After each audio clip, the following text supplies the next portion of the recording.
Համայնքնը շարունակում է աշխատանքները եւ այս անգամ ես կզրուցեմ հայ կառուցողական կուսակցության նախագահ Անդրեաս Ղուկասյանի հետ։ Բարև ձեզ, պարոն Ղուկասյան, շնորհակալություն մեր տաղավար գալու համար։ Բարև ձեզ, ես եմ շնորհակալ հրավերի համար։ Ձեզ ծանոթ է Ադրբեջանի եւ Հայաստանի երեկվա հայտարարություններն այն մասին, որ ավարտել են խաղաղության պայմանագրի բոլոր կետերի համաձայնեցումը, իսկ հայաստանական կողմը արդեն հայտարարել է, որ պատրաստ է Ադրբեջանի հետ սկսել խորհրդակցություններ համաձայնագրի ստորագրման ժամկետների եւ տեղի շուրջ։ Ամեն դեպքում կստորագրվի պայմանագիրը ձեր կարծիքով։ Կարծում եմ այո, բայց տեղի եւ այդ ժամանակի շուրջ կարող է շատ երկար տևեն բանակցությունները։ Ինչքան երկար։ Դժվար է հիմա կանխատեսել։ Այսինքն եւս մի քանի տարի։ Կարող է եւ եւս մի քանի տարի։ Իսկ դա զուտ տեղի եւ ժամանակի շուրջ է, թե պարզապես դա կոնտեքստից է բխում այն իրադարձությունների, որոնք որ կատարվում են։ Իհարկե ոչ միայն Հայաստանի եւ Ադրբեջանի շուրջ, այլ առհասարակ։ Եվ իմ կարծիքով Ադրբեջանի համար սպառվեց հնարավորությունը մերժել խաղաղության պայմանագրի ստորագրումը, շատ այսպես տպավորիչ էր, որ ԱՄՆ-ի հատուկ բանագնացը Մոսկվայից մեկնեց Բաքու, այսինքն այդ բանագնացը ոչ միայն ինչ որ պահանջներ բերեց Վլադիմիր Պուտինին եւ ներկայացրեց, այլ նաեւ ուներ եւ ինչ որ բաներ փոխանցելու Իլհամ Ալիևին։ Եվ սա այս բոլոր հարցերը բնականաբար իրենք ինչ որ փոխկապակցվածություն ունեն ակնհայտ է, որովհետեւ դրան զուգահեռ եւ լսեցինք այդ հայտարարությունը, որ կողմերը պատրաստ են խաղաղության պայմանագիր կնքելու։ Դրա հետ մեկտեղ եւ ընդունվեց Եվրոխորհրդարանում բանաձև Ադրբեջանի, ոչ միայն գերիների, այլ նաեւ Եվրոխորհրդարանը հանձնաժողովից, եվրոպական հանձնաժողովից պահանջում է դիմել միջազգային քրեական դատարան Արցախում էթնիկ զտման հետ կապված։ Գիտենք, որ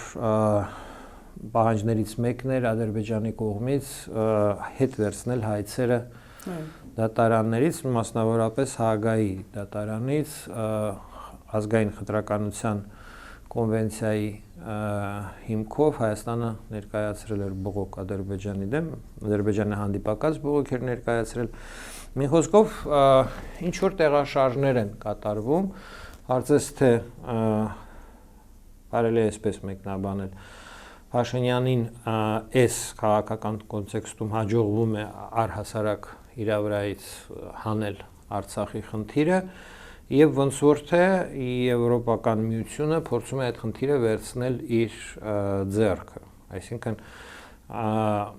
նկատվում էր Փաշինյանի ցանկությունը դիստանցիա վերցնել Արցախի հարցից, բայց բարձ չէր այդ հարցի հետագա ճակատագիրը ինչ պիտի լինի։ Հիմա ուրվագծվում է, որ Ադրբեջանը արդեն այդ հարցով կունենա ինչ որ գործընթաց Եվրոմիության հետ։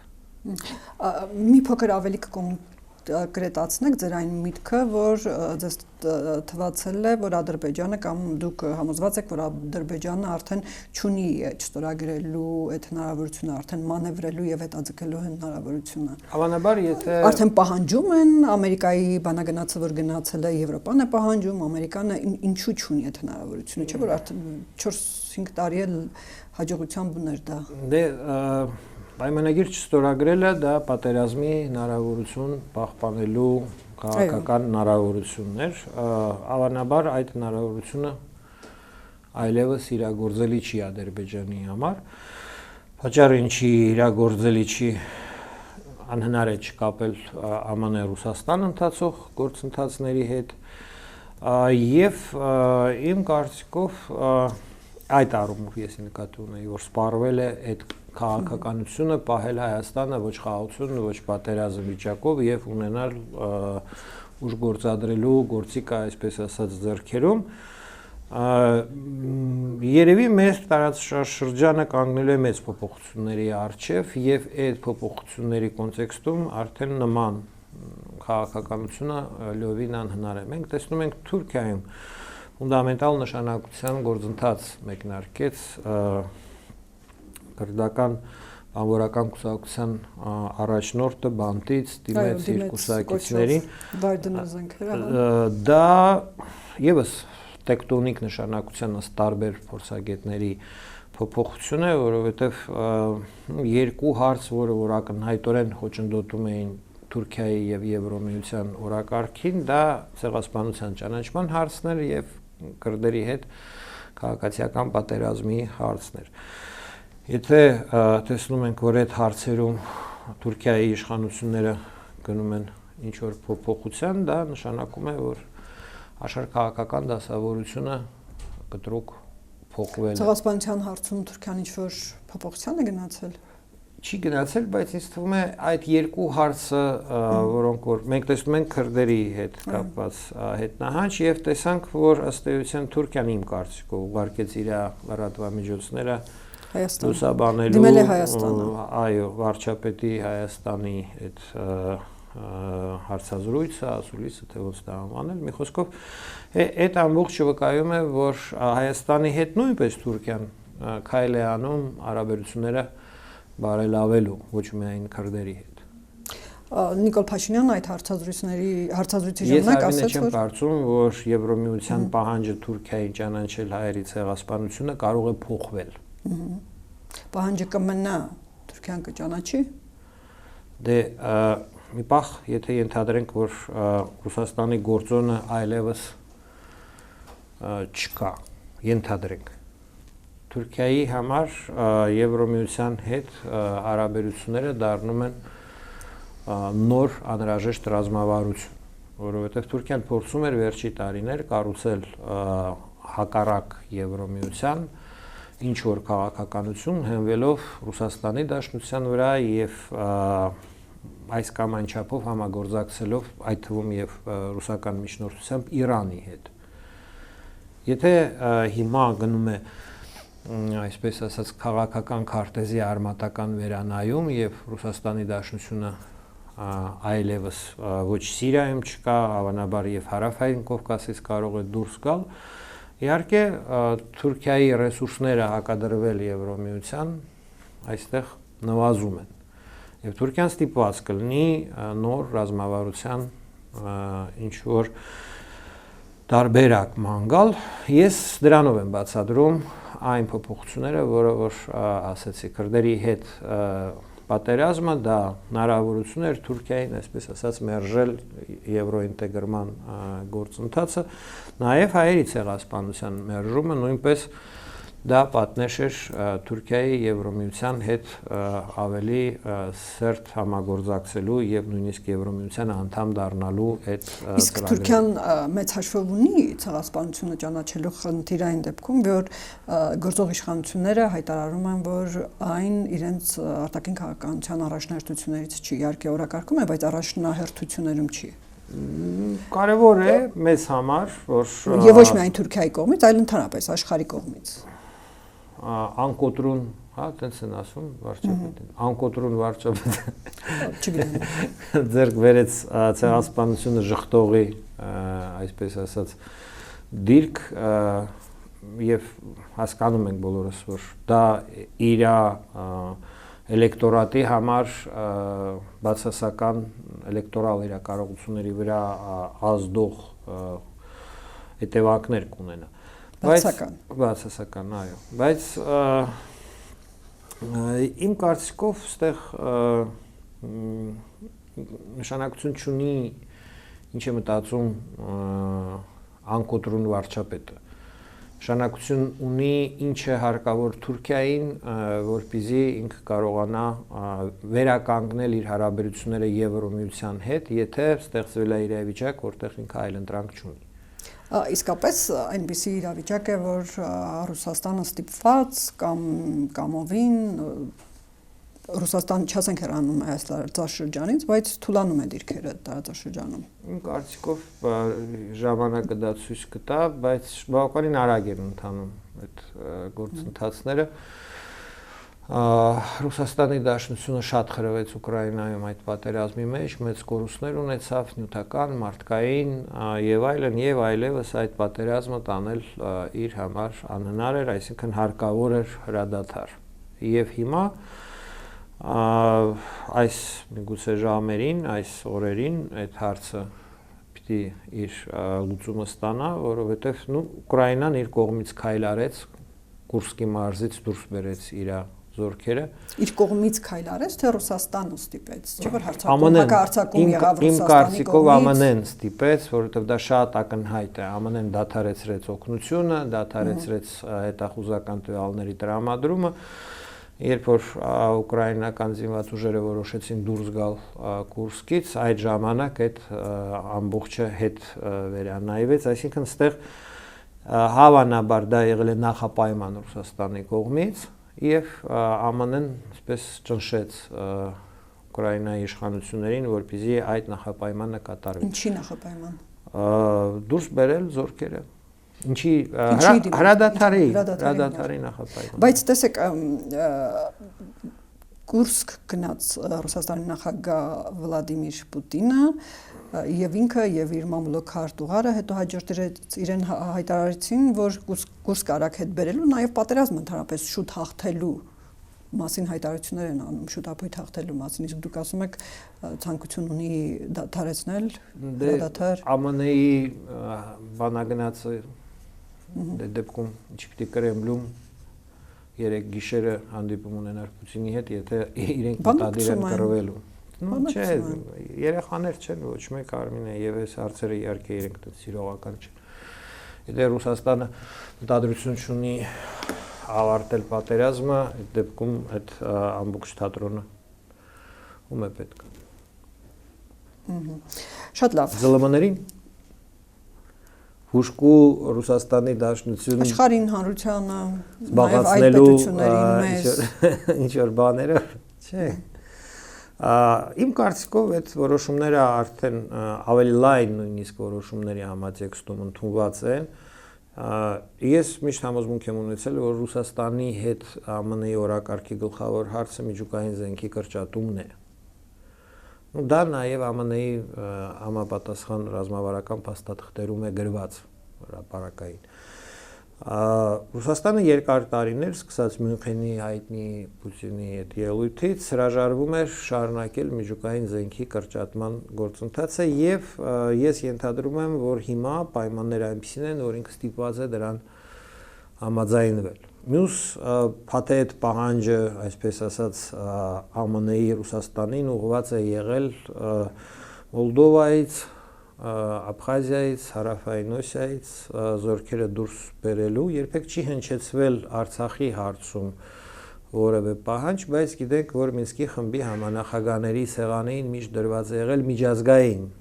զորքեր Արցախում տեղակայելու հարց։ Հիմա երևի այս բոլոր հարցերը նույնպես մնալու են օրակարգում եւ իհարկե այն ինչը որ այսօր այսպես կծկտուր տարբեր տեղերից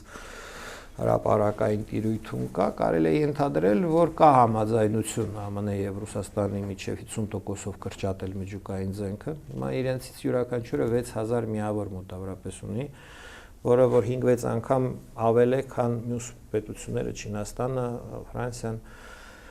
Բրիտանիան իրենք այդքան չունեն միջուկային զենքի միավորներ եւ նույնիսկ կեսով կրճատելը մեծ, այսպես ասած, առավելություն է թողնում ԱՄՆ-ին եւ Ռուսաստանին, մյուս պետությունների նկատմամբ, բայց եւ մեծ խնայողություն է ստեղծում եւ ԱՄՆ-ի եւ Ռուսաստանի համար։ ԱՄՆ-ում տեսնում ենք մեծ պայքար է գնում բյուջետային ծախսերը կրճատելու, նույնիսկ ինչ-որ բեմականության տպավորություն է թողնում այդ Իլոն Մասկի մասով առնվազն այդ ամեն ինչը, այսինքն դա ակտուալ հարց է։ Կրճատել ծախսերը եւ համընկնում է ներքին օրակարգը արտաքին օրակարգի հետ։ Եթե դա այդպես է, ուրեմն եւ դժվար չի ենթադրել, որ մյուս հարցերը, օրինակ հանդիպակաց Ռուսաստանի պահանջը, որպեսզի ԱՄՆ-ն դուրս բերի իր զորքերը Եվրոպայից։ Տեսնում ենք, որ եվրոպացիները կարծես թե խոսում են դրա մասին, որ ամերիկացիները համաձայն են դուրս գալ Եվրոպայից, թողնել եվրոպացիներին իրենց անվտանգության խնդիրների հետ, այսպես ասած, դեմ արտեմ։ Եվ տրամաբանություն կա դրանում։ Եթե միջուկային զենքը կրճատվում է, այդպես էական առումով ԱՄՆ-ի ռազմական ներկայությունը Եվրոպայում կորցնում է իր անհրաժեշտությունը։ Եվրոպան ինքնակազմակերպվում է այդ առումով նոր անվտանգային համակարգի մասին թերթվում է երկրորդ համաշխարհային պատերազմի էջը, որովհետև ԱՄՆ-ի զորքերը Եվրոպայում մնացին երկրորդ համաշխարհային պատերազմից հետո առհասարակ միջազգային կանոն է, հենց նույն ամերիկացիների կողմից առաջ քաշած, որ պատերազմից հետո զորքերը պիտի հետ վերադառնան ամեն մի պետությունը հետ պիտի քաշի իր զորքերը եւ վաղ թե ուշ պիտի գար այդ պահը հավանաբար հիմա հանրապետականների այս կառավարությունը փորձում է կարճ եւ արմատական այսպես ասած բոլոր լուծումները տալ եւ այդ տրամաբանությունը տեսնում ենք դիսկուրսով Եվրոմիությունում քննարկում են այդ ամենը, որ առանց ԱՄՆ-ի ինչպես կլինի, ծախսերը մեծանում են իրենց եւ այլն, բայց հավանաբար դա եւս պիտի դիտարկենք որպես տեկտոնիկ փոփոխություն, եթե դա իրականանա, եւ այդ ամբողջը չի կարա իրականանա առանց Ուկրաինայում պատերազմի գոնե հրադադարով կանգնեցմանը։ Այսինքն քիչ է մնացել Ուկրաինայի ռուս-ուկրաինական պատերազմի ավարտին, հա։ Ես կարծում եմ, որ այս բանագնացի կողմից բերված հավանաբար պահանջները ենթադրում են արագ պատասխան, այսինքն չի կարող պատասխանը մնալ օրեր, շաբաթներ։ Դուք ասացիք Արցախին անդրադառնալով, որ ի վերջո կար պահանջ միջազգային ծրագիր, միջազգային ներկայություն ապահովելու համար։ Այսքանից հետո, երբ որ Արցախը Ադրբեջանի վերահսկողության տակն է, Հայաստանն էլ Արցախը Նիկոլ Փաշինյանը Արցախը ճանաչել է Ադրբեջանի կազմում, այդքանից հետո իրատեսական է այդ սցենարի իրագործումը։ Իսկ Նիկոլ Փաշինյանից կախված է ինչ-որ ենթադրենք Նիկոլ Փաշինյանը, եթե Ալյասկան ճանաչի Ռուսաստանի կազմում, ինչ է տեղ ունենալու։ Նիկոլ Փաշինյանը ուզում եմ ասեմ, ով է, որ ինչ-որ մի բան ճանաչի, Ադրբեջանը չի ցանկանում, Ալիևը չի ցանկանում Ալյասկան ճանաչի Ռուսաստանի կազմում, ենթադրենք, իսկ Փաշինյանը ցանկանում է։ Դրանից Ալյասկայի կարգավիճակը կփոխվի։ Այդքան թեթև է, հա։ Չէ, ուզում եմ ասեմ, այդ նարատիվը քարոզչական ընդհանրապես ճանաչել է Ադրբեջանի կազմում Հայաստանը եւ Ադրբեջանը ճանաչել են միմյանց տարածքային ամբողջականությունը 91 թվականի դեկտեմբերին, դրանից հետո փետրվարին 92 թվականի եւ այլն բազմաթիվ անգամ։ Եվ Ադրբեջանը եւ Հայաստանը համաձայնվել են Արցախի հարցը փոխանցել ԵԱՀԿ-ին։ Միջազգային հանրության համար Լեռնային Ղարաբաղի նախկին ինքնավար մարզը վիճելի տարածք է Ադրբեջանի կազմում։ Մեր քարոզչական մեքենան մեզ համոզում էր, որ Արցախը անջատվել է եւ վերջ եւ այլն, բայց միջազգային այսպես ասած մոտեցումը հիմա հակառակն է գնում, չէ՞, հիմա էլ փորձում են նարատիվը աշխատել, որ всё հարցը լուծված է, Փաշինյանը ճանաչել է, տենց հարց չկա եւ այլն։ Դա այդպես չի։ Եղել է եւ շարունակում է մնալ նախկին Լեռնային Ղարաբաղի ինքնավար մարզի տարածքը վիճելի տարածք Ադրբեջանի կազմում։ Վեճի առարկան կայանում է նրանում արդյոք այնտեղ ապրող բնակչությունը ունի ազատ ինքնորոշման իրավունք, թե միայն կարող է ունենալ ինքնավարության ընտրելու այս կամ այն չափի հնարավորություն Ադրբեջանի կազմում։ Տարաձայնություն է ամբողջ տարիների բանակցային սեղանի շուրջ, եթե կարճ ասել, այդ հարցերի շուրջն էր։ Ադրբեջանական կողմը պնդում էր, որ ազատ ինքնորոշման իրավունք չի կարող ունենալ, հայկական կողմը ապացուցում էր, որ կարող է ունենալ, ունի իրավական հիմքեր ներկայացնում, ինչի ունի քաղաքական պատճառներ ներկայացնում, ինչի ունի։ Պարոն Ղուկասյան, բայց խաղաղության պայմանագրի շրջանակներում Ադրբեջանի պահանջներից մեկն էլ դա էր, չէ՞, Մինսկի խմբի, ԵԱՀԿ Մինսկի խմբի Սկանալի է, բայց որը Հայաստանը եթե գնահատականը տալ այդ քաղաքականության ոչ մի բան չի փոխում։ Հասկանում եք, Ալբանիան անկախ նրանից թե Կոսովոյի նկատմամբ մոտիկ էր, հեռու էր, դիստանցիա էր պահում, դա Կոսովոյի հարցի, չէ, բանաձևին եվրոպական պետություններ ընդդեմ Հարոսլավիայի դեր չուներ։ Ընդհակառակը Ալբանիային խնդրեցին հեռու մնալ Կոսովոյի հարցում, Կոսովոյից։ Հիմա ըստ էության Փաշինյանը բռնել է այդ գիծը, հեռու մնալ Արցախից եւ պես թողնել Արցախի հարցը եվրոպացիներին։ Եվրոպացիները ըստ երեկվա բանաձևի ամեն ինչը վկայում է, որ վերցնում են իրենց այդ հարցը եւ արդեն Ադրբեջանի հետ ունենալու են այս հարցի շուրջ, այսպես ասած, իրենց բովանդակալի հարաբերությունները։ թե ինչպիսի զարգացում կունենա դա էլ հարց է։ Հայ ժողովրդի համար այդտեղ դիսկոմֆորտը մեծ է, որովհետև մենք ըստ էության մեր քույրերի, եղբայրների օրինական իրավունքների հարցը հանձնում ենք միջազգային հանրությանը, որին որ մեր ժողովուրդը դաստիարակված է չհավատալ։ Որովհետև եվրոպացիները գեյեր են սաղ, բան են, տապալվում է Եվրոպան, փտում է, չէ, մեր քարոզը ստեղ ներքին այդ պոստսովետական հակա եվրոպական եւ ժողովրդի համար դա ծանր է տանել, որ մեր երկրի մեր անկոտրուն այդքան հիմա ծանր չի, հատկապես վերջին զարգացումները ցույց են տալիս, որ ծանր է եւ դրա համար էլ անկոտրուն վարչապետի աջակցությունը 10 քանի տոկոս դուք ավելի լավ կասեք 11, եթե չեմ սխալվում։ Բախի է 11։ Այդ թուրքական կառավարության Արցախի հարցում դիրքորոշման, չէ՞։ Այդ բաների պատճառով 150 դրամի պատճառով չի։ Դա կարող է եւ ավելի շատ հարցումը դրանից առաջ է։ Հարցումը դրանից առաջ է։ Պարոն Ղուկասյան, այնուամենայնիվ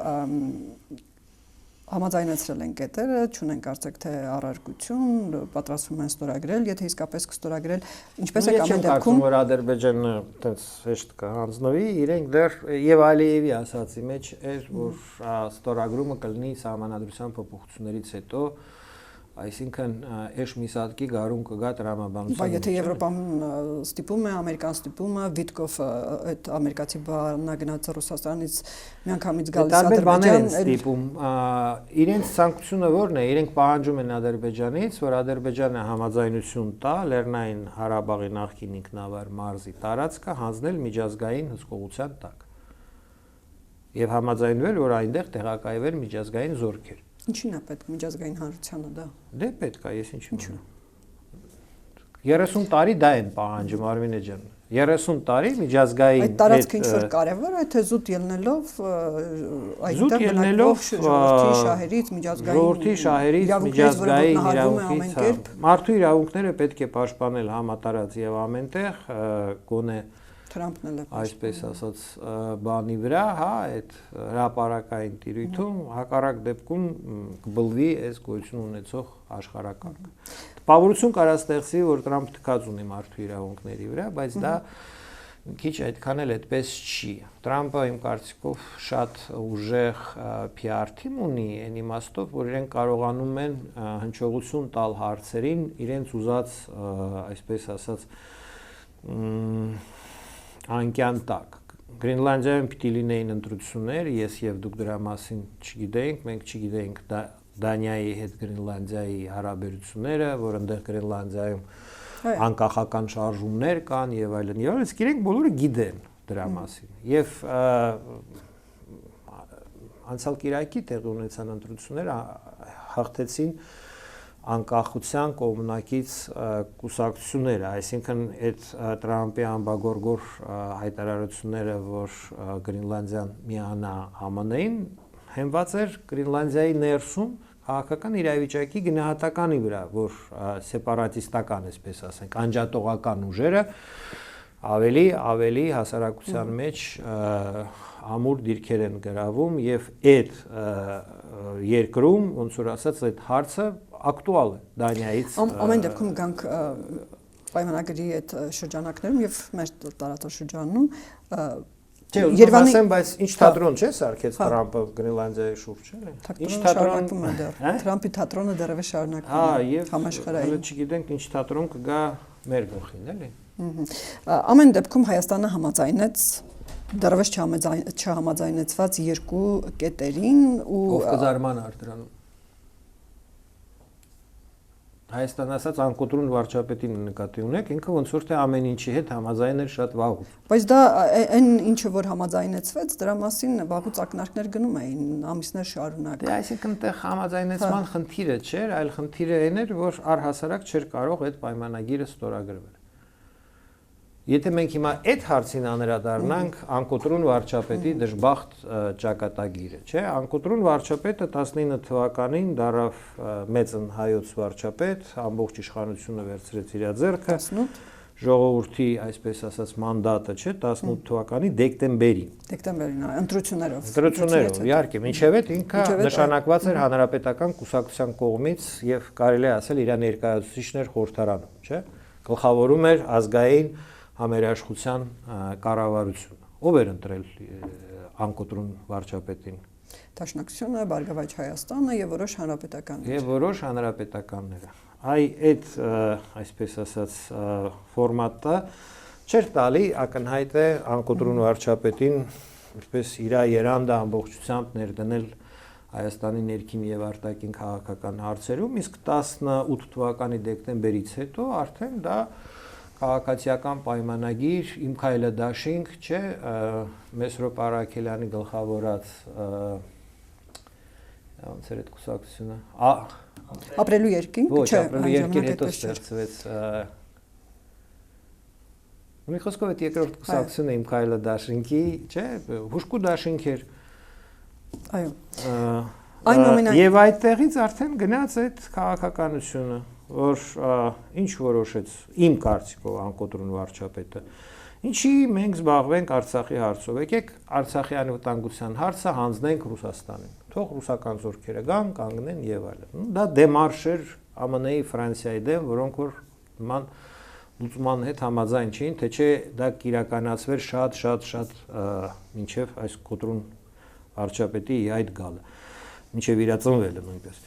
իսկ որպես քաղաքական բանի նկատի ունեմ իսկ ինչպես իրականացնել դա դրա համար վարչապետը պիտի առաջինը մերժեր Մինսկի խմբի համանախագահների առաջարկները, չէ, եկավ հրապարակային, ասեց մենք 0-ից ենք սկսում, մերժում ենք այն ինչ որ մինչև այդ կար եւ այլն, այսինքն ինչը կար, միջազգային խաղաղարար ուժերի տեղակայումը Արցախում, հանրաքվե եւ այլն այդ ամբողջը մերժում ենք եւ ինչն է դրա ալտերնատիվը։ Իսկ դրա ալտերնատիվը նոյեմբերի 9-ն է, ռուսական զորքերի տեղակայումը եւ հետաձգված կարգավիճակ։ 94 թվականից Ռուսաստանը դա է առաջարկում։ Հայաստանը չի ընդունում։ Չէր ընդունում Լևոն Տեր-Պետրոսյանը չէր ընդունում հրաժարական տվեց։ Ռոբերտ Քոչարյանը չէր ընդունում, հաջողվեց իրեն 10 տարի այսպես ինչ ասես ստորագրում էր, բայց արդյունքում այսպես ասած ոչ մի նոյեմբերի 9-ը այդպես էլ չստորագրեց։ Սերժ Սարգսյանը նոյեմբերի 9-ը չստորագրեց։ Միակ մարդը քաղաքական վերնախավում Հայաստանի ով գնաց ու նոյեմբերի 9-ը ստորագրեց, ընդ որում իմ համոզմամբ մինչև պատերազմ։ Ինչու դա պատերազմի արդյունքում է վերջո եղել։ Դա պատերազմի արդյունքով պիտի հանրությանը մատուցեն, որպեսզի չասեն դավաճան, մավաճան եւ այլն։ Նորմալ ասում են։ Դե հանրությունն էլ չի հավատում, որովհետեւ տեսնում է եւ այդ պատերազմի հանրություն չէ, որքան քաղաքական ուժերը։ Քաղաքական ուժերը որոնք որ մեջն են եւ խոհանոցը գիտեն իհարկե առաջինն են իմացել որ սա դավաճանություն է եղել այդ հենց քաղաքական իմաստով այդ որոշումը այլ կերպ իրականացնել անհնար էր պիտի լիներ պատերազմ որովհետեւ եթե չկա Ֆրանսիայի ԱՄՆ-ի համաձայնությունը Ռուսաստանը իր զորքերը ոնց բերի պիտի լինեն համապատասխան իրադարձություններ որ իրենք այսպես ասած արդարացվի իրենց այնտեղ տեղակայումը եւ այլն։ Դա բերեց խաղաղության պայմանագրի։ Ոչ։ Անկոտրուն վարչապետը բնականաբար ակնկալում էր, որ այդ նոյեմբերի 9-ի այսպես պայմանական, որոշում ընդունելով ինքը կստանա խաղաղության պայմանագիր։ Ակնկալում էր, ում այդ աստիճանի հիմար չի, որ հենց այնպես ինչ որ մի բան անի։ Դեպետ եւ այդպիսի կարծիք էլ կան իր մասին։ Բայց ես այն պրեզումպցիայով եմ շարժվում կանխավարկածով, որ դա գործարք էր, որի մեջ երևի հայկական կողմը ենթադրում էր, որ դա խաղաղության պայմանագրի հեշտ հասնելու տարբերակ է, թողնել Արցախի հարցը հետաձգել ռուսական ներկայություն եւ կնքեն խաղաղության պայմանագիր։ Դա չստացվեց։ 22 թվականին Մոսկվայից հետ գալուց հետո Փաշինյանը մեզ բոլորիս ասում է պետք է իջացնել նշաձողը կարգավիճակի։ Օրինակ ինչպես կարելի է իջացնել Արցախի հանրապետության նշաձողը կարգավիճակի։ Լուծարել, չէ՞։ Ուրիշ ձև կարելի է։ Հայաստանի Հանրապետության կարգավիճակի նշաձողը ինչպես կարելի է իջացնել։ Չէ, Արցախն Հայաստանի Հանրապետությունն այլ են, Հայաստանի Հանրապետությունը ճանաչված է միջազգայինորեն այլ երկրների կողմից, Արցախը Դրա համար իր կարգավիճակի նշաձողը հնարավոր չի։ Այսինքն անկախությունն ենք մենք պահանջում, ինքը ասում էր Ադրբեջանի կազմում։ Բայց Արցախի Հանրապետության տեսակետից գոյություն ունեցող չճանաչված Արցախի Հանրապետության տեսակետից նշաձողը իջացնել ինչ էր նշանակում։ Որ այդ հանրապետությունը պիտի լուծարվի։ Այսինքն որոշումը լուծարել Արցախի Հանրապետությունը եւս գործարք էր 22 թվականին կնքված, որ եկենք հանրապետությունը լուծարենք, մարդիկ թող ով կմնա Ադրբեջանում մնա, մնացածը դուրս գա։ Իշխանությունները շարունակում են Արցախի վերջին ղեկավարներին մեղադրել Արցախը լուծարելու մեջ։ Բայց իրենք պիտի ասեն, որ իրենք են որոշել լուծարել։ Իրենք պիտի մեղադրեն մնացած բոլորին, ում ասես։ Բայց նշաձողը իջացնել ինչ է կազմակերպում էին տարբեր հանդիպումներ, փորձում էին Արցախի ղեկավարներին Եվրոպայում հանդիպելու ինչ որ դա էլ ռուսական ռոպագանդան է եւ այլն։ Որովհետեւ նորից եմ ասում, ավելի ռուսամետ գործիչ Հայաստանում, որը որ եթե Ռոբերտ Քոչարյանը, Սերժ Սարգսյանը, Լևոն Տեր-Պետրոսյանը նոյեմբերի 9-ը չէին կարա ստորագրել։ Չէին կարա որոշում ընդունեին ռուսական զորքեր բերել Արցախ։ Քիչ չէին կարա։ Կարային, չէ՞։ Կարում չէին։ Ավելի ճիշտ։ Ինչ որ պատճառներ կար։ Իսկ Փաշինյանը կարացավ։ Այսինքն Ռուսաստանի համար ավելի մոտ, ավելի հարազատ, ավելի հնազանդ գործիչ, քան Փաշինյան, պարզապես հայկական քաղաքական էլիտայում գոյություն չի ունեցել եւ հլը հարցականակ կունենա թե չէ, որտեղ նա վերցրեց եւ կատարեց այն ամենը, ինչ որ Ռուսաստանը ուզում էր հայերից Արցախի հարցում։ Ռուսաստանի ուզածը սա էր։ Ռուսաստանի ուզածը 94 թվականից արտահայտված է իրենց պաշտոնական։ Հիմա սա էր ամեն դեպքում։ Ну, ենթադրում եմ, որ Պուտինը, որ ասում էր, տենց հույսով եմ, որ փափուկ կանցնի, նկատի ուներ, որ մի 20-30 հազար կմնա արցախցիներից Արցախում եւ իրենք տենց փորձ ունեն Սիրիայում բանակը դուրս էր գալիս, օրինակ Խոմս քաղաքից, բայց բնակչության մի մասը մնացել էր եւ այլն։ Նկատի ունեմ անդիմության զինված ուժերը։ Եվ այդ մասով իհարկե տապալվեց ռուսական սպասումները, կես տարի իրենք սպասեցին, որ հետ կգան, այդ ինչ որ մի քանակության հայեր դա էլ տեղի չունեցավ, ստիպված եղան ընդհանրապես դուրս գան։ Իսկ այս պայմանագրի վերաբերյալ հայտարարությանը ներողություն Արմինե միտքս որ ավարտուն ունի։ Ակնհայտ է, որ Արցախի Հանրապետությունը լուծարելու որոշումը ընդունելուց նույնպես Փաշինյանը ակնկալում էր խաղաղության պայմանագիր դիմաց։ Այդտեղ էլ ստացավ ժողովրդական լեզվով ասած 3 մատի կոմբինացիա չստացվեց։ Դրանից հետո հələ մի հատ հիշենք։ Միակողմանի Թաուշի այդ այսպես կոչված դեմարկացիա սահմանազատում առանց սահմանազատման պայմանագրի առանց եւ այլն իրավական հիմքերի, էլի ապօրինի սահմանազատում բանավոր, այսպես ասած, բանակցությունների հիման վրա։ Դագավարյոննստիմ, էլի, կողական աշխարհի կարելի է ասել նմանությունը։ Իրականում միակողմանի հայկական զորքերը շփման գծից հետ գնացին, ադրբեջանցիները մնացին այն տեղերում, որտեղ որ իրենք գրավել են, մտել են Հայաստանի տարածք այդ դիրքերում, հայկական կողմը միակողմանի դա։ Այսօր արտգործնախարար Արադ Զուրաբյանը Այսօր արտգործնախարար Արադ Միրզոյանը խորհրդարանում հայտարարեց, որ սահմանազատման եւ ընդհանրապես այս խաղաղության պայմանագրի ստորագրման շրջանակներում այն հատվածում, որտեղ ադրբեջանցիների հայկական Հայաստանի հողերը վերահսկում են ադրբեջանցիները, ակնկալվում է եւ ամեն ինչ մանրամասները գործողություններ տանում են նրան, որ պետք է դրանք վերադարձվեն Հայաստանի վերահսկողությանը նորից։ Ինչքան ժամանակ է դրա մասին խոսում։ Այդ ամենը նույնպես գործարք էր, նույնիսկ նվիրեցին Ադրբեջանում Կորբ 29-ը անցկացնում, ձեզ մոտ քննարկել ենք իդեպ այդ հարցը Կորբ 29-ի։ Գերիներն էր հիմնական Գերիներն հետո քարոզում էին, որ խաղաղություն կկնքվի, հեսա մինչև Կորբ 29-ը կկնքվի, Կորբ 29-ի ժամանակ կկնքվի, Կորբ 29-ից հետո կկնքվի, ոչ մի բան չկնքվեց։ Այսինքն այս ամբողջը անկոտրուն վարչապետի տխուր գործարքների, այսպես ասած, շղթա է, ու այդ ամեն ինչը տենց էլ կշարունակվեր, եթե հանգարց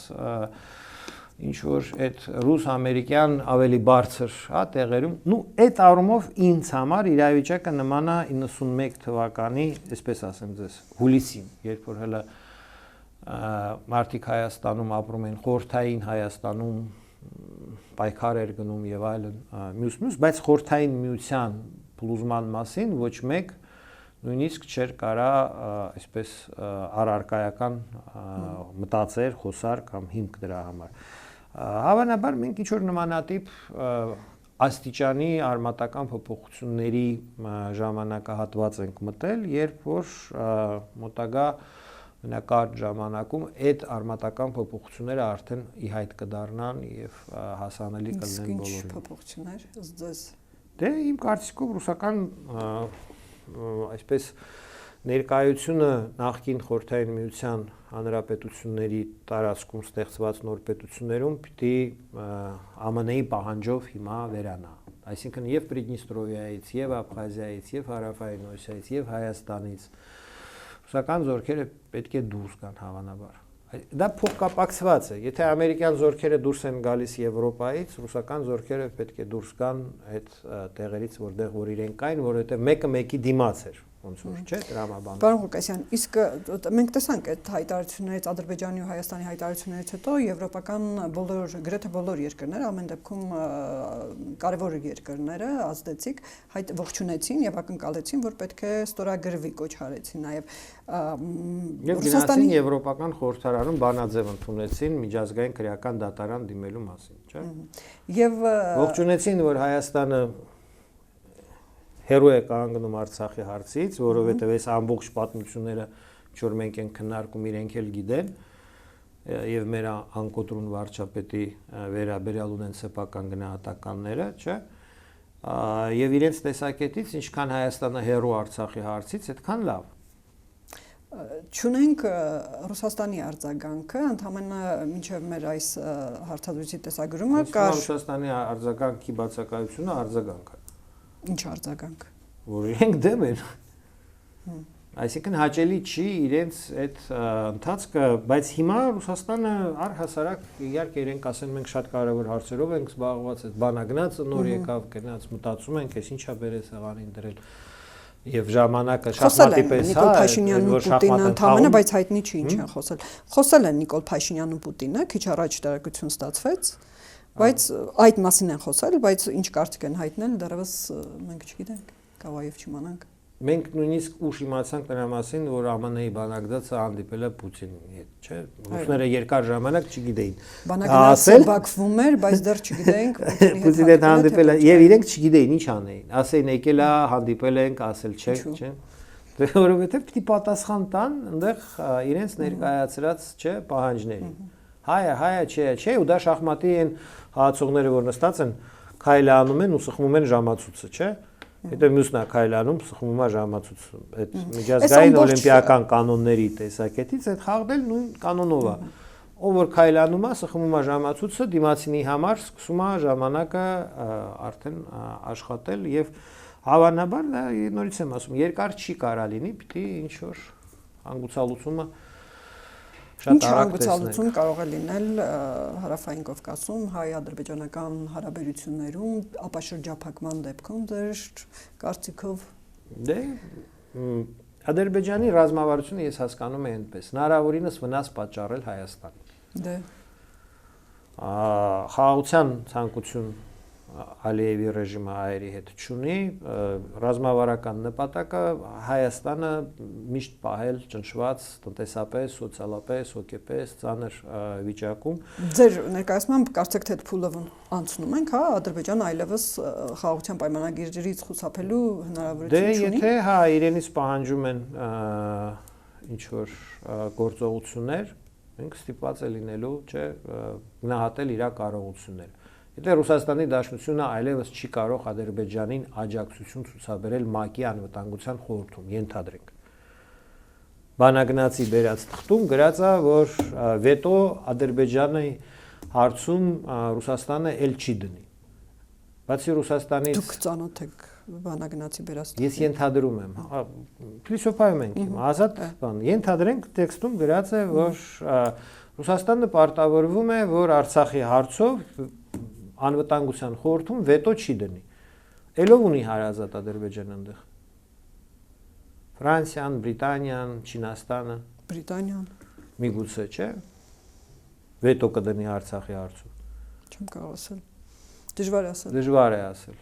Իսկ եթե ոչ, կարող է պարզվել, որ այդ դեպքում այդ ամբողջ, այսպես ասած, ռազմավարությունը, որի մասին քիչ առաջ խոսացինք, տակը հենարան չունի։ Վաղը ՄԱԿ-ի անվտանգության խորհուրդը ինչ-որ մի բանաձև կընդունի, որ միջազգային զորքերը պիտի տեղակայվեն Արցախում, մարդու իրավունքները, ման եւ այլն, ինչ պիտի անի Ադրբեջանը։ Ասի չէ, մենք հերոսաբար մեռնելու ենք ստեղ մեր սահմանին, թույլ չենք տա միջազգային զորքերի մուտքը կարգելենք, հա։ Դա շատ հավանական է։ Ու դեպքում հերոսաբար կզոհվեն որպես Չէ, նկատի ունեմ տեղակայումը միջազգային ուժերի Արցախում։ Իսկ ուրիշ ձևով կարելի է ապահովել մարդկանց հետ վերադարձ։ Ու ենթադրենք տուպը մարդու իրավունքն է հետ վերադառնալ, ինչպես իրականացնես։ Հայաստանը ձեռները լված, ասեց ես չկամ, տարածքային ոչ մի բան չունեմ, իմ հարցը չի, դուք եք միջազգային իրավունք, մարդիկ եւ այլն, գնացեք որոշեք։ Ալիևը մնում է այդտեղ, չէ, դեմ արդեմ Եվրոմիության հետ խնդրելով իրեն ասում են ինչ ես անում, ինքը եթե հույսեր ուներ, որ 10 հոգի հայ կարա ցույց տա, ասի, հեսա իրենք ստե հանգիստ ապրում են, բարգավաճում են, Ինքը միայնակ չի, Թուրքիան, Իսրայելը, Իսրայելի հրեական լոբիստի հնարավորությունները կարող է օգտագործել ամենը։ Դե ոնց որ թե իրենց գործերը тоже լավ չեն։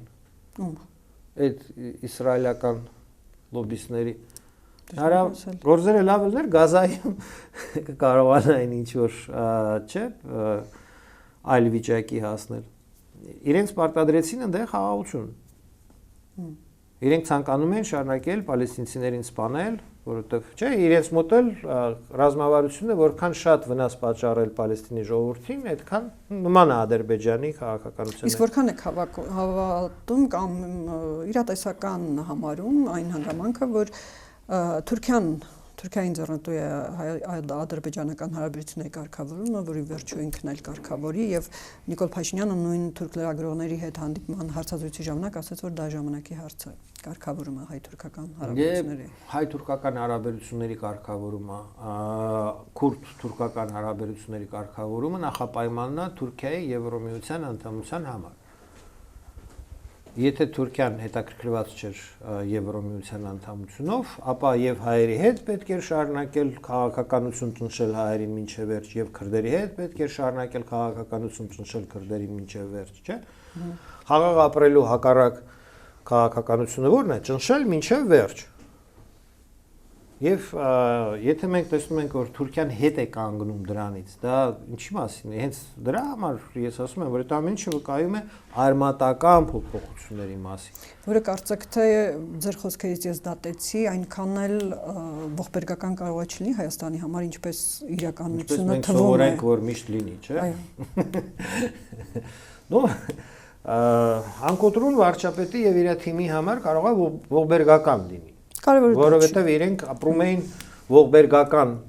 Հայաստանի վրա, հայ ժողովրդի վերքերի եւ այդ դրանով են սակարկում, ապրում, այդ են վաճառքով են զբաղված այդ բանի։ Եթե հիմա դրա հնարավորությունը չկա, իհարկե իշխող ուժի համար խնդիր է, իր 10% կարող է 5% դառնա ապագայում եւ այդ առումով հետևանքները